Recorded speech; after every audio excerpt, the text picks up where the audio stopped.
the upgrades I've made to my Tamiya Clod Buster, they really sum up why I bought a 3D printer. And I spent ages pondering over getting the Prusa, and it was only when I realised I could use Fusion 360 that I thought it was worth getting it.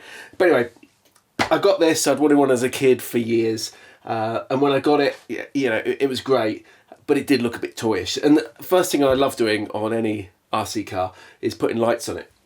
So the lights were just plain white plastic, these covers.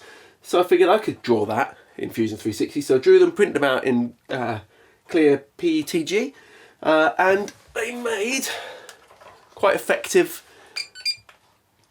little lamps. I could have bought covers for these. I could have bought a whole light set, but I wanted to use the original, so that meant wiring them all in there, drilling them out and stuff. But it's worth it, you know. I'm pleased with it. They work like that, and obviously I've got headlights on the front. But when I'd done that, then I was thinking, I want more. Obviously I was going to put headlights in the front. The rear lights were stickers, so I cut out the rears and put on these, printed out these 3D printed tail lights, and they're clear, and then a layer of white, and then clear again, and then I airbrushed them with the colour. So yeah, I was pleased that this one deliberately flickers. It's meant to kind of look old. But when I'd done that, then I started getting into this idea of I've never done anything like this. Tried painting something to make it look old. I've always just done like the box art. But once I realised I could make things look rusty, I really wanted a big heavy-duty bumper. The bumpers that come with this are just plain chrome. You can see on the back that I'd bent all that around and made it look old and manky.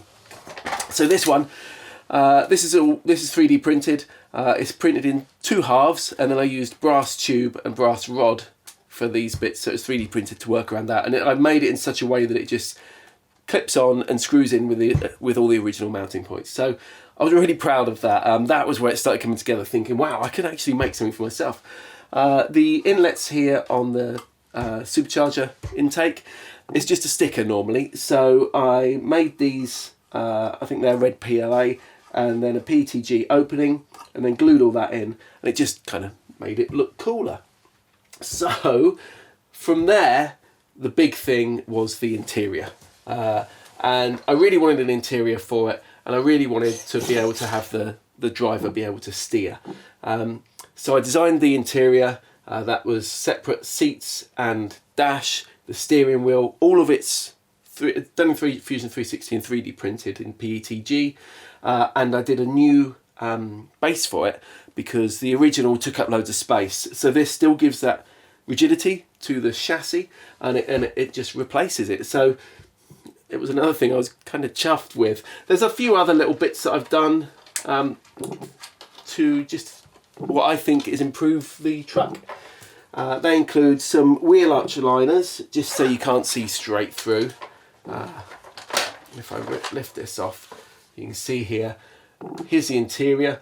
It was this base was a new one. The seat glues on in place, but I've done it in such a way that if anybody makes this, it all lines up and it's really obvious where everything goes. You don't have to do all the measuring that I did to try and get this to be in exactly the right place. And the front does screw in. It uses all the screws that come with the kit and the spare screws that you have left over, so you don't need to buy any extra screws for this. All you would need to buy is the brass fittings here if you wanted to do it that way.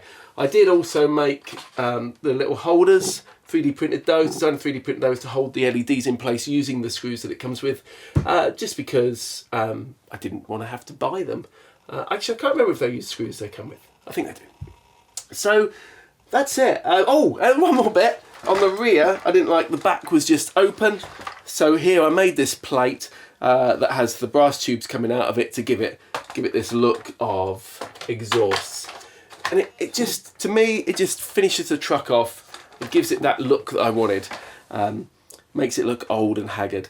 And so that was all designed what I wanted to do, and having a 3D printer allowed me to do something special that I wanted.